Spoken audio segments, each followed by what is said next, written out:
خواستن که منصرف بشم.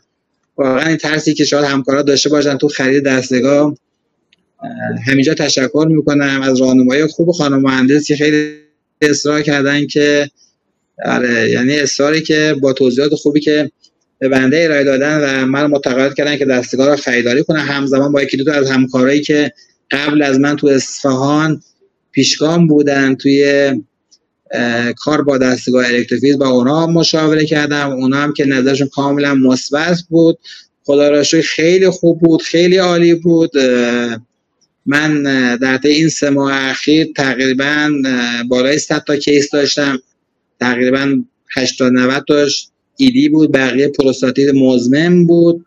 توی بقیه اندیکاسیونایی که خود دستگاه روشون زوم کرده من کیس نداشتم. یک مورد خدمت شما عارضم، پریمچور اجاکولیشن داشتم که من حالا توضیح دادم خدمتشون، گفتم در کنار داروهایی که ما بهت میدیم این دستگاه هم هست و واسه خودم هم جالب بود. وقتی استفاده کرد فردا اومد تشکر کرد و گفت میخوام بازم ادامه بدم.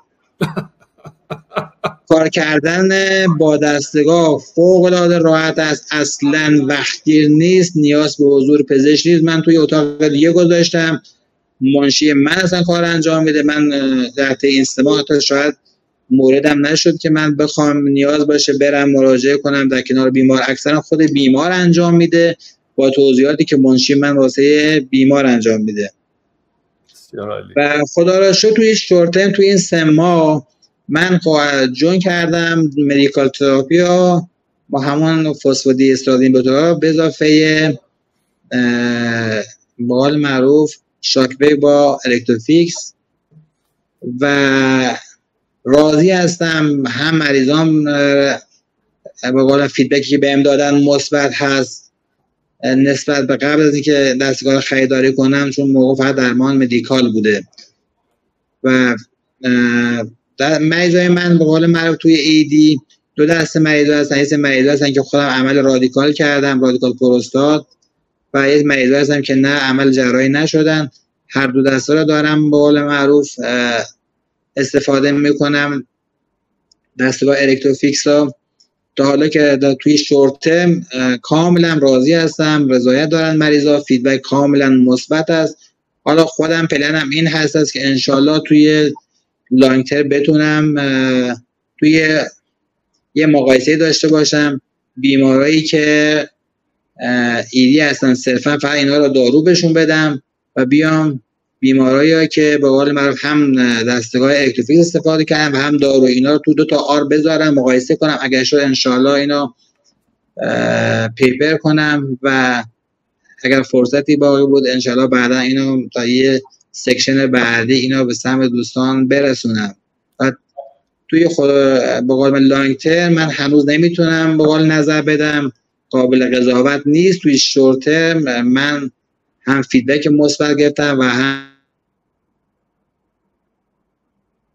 هم بیماران کاملا راضی هستن و رضایت کامل دارن. من مجدد تشکر میکنم از جناب آقای دکتر رضایی واسه فرصتی که به من دادن در خدمت دوستان همکاران باشم. تشکر ویژه از مهندس برابر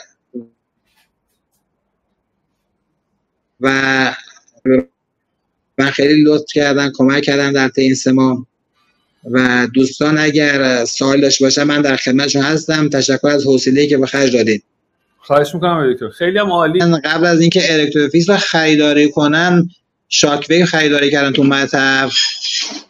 الان خیلی بیمارام چنج کردم، از شاکوی به سمت الکتروفیکس رفتم. واقعا میبینم که حتی نسبت به زمانی که یه حدود 1 سالی میشه که با شاکوی خریداری کردم و کار میکردم، رضایت بخشیم با الکتروفیکس خیلی خیلی بهتر از شاکوی بوده.